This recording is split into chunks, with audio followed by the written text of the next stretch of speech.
another fitness tip with Coach Rozy. What we're going to talk about today is box jumps, getting up and down off of boxes. I know a lot of programs, we'll look at a lot of different programs people are doing, and they love to do box jumps.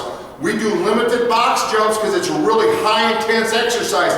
So you got to be careful that you're not overusing the box jumps. But when we do use them, there's a couple pointers we want to talk to you about as we're getting into it. We want to make sure we're doing good progression.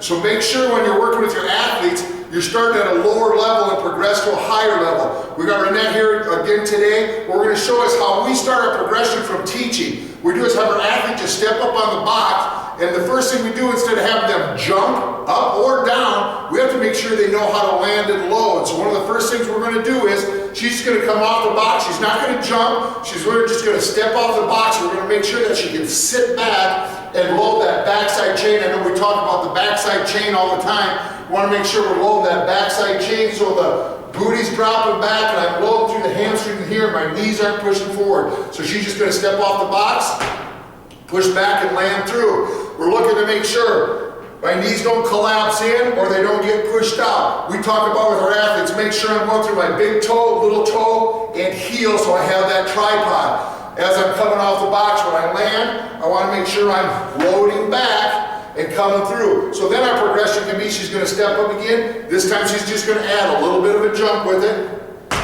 Still sitting back and going to load. So it's a good sprint. I don't want to land stiff-legged. Getting up on a box, what we look for. She's going to turn and jump up on the box.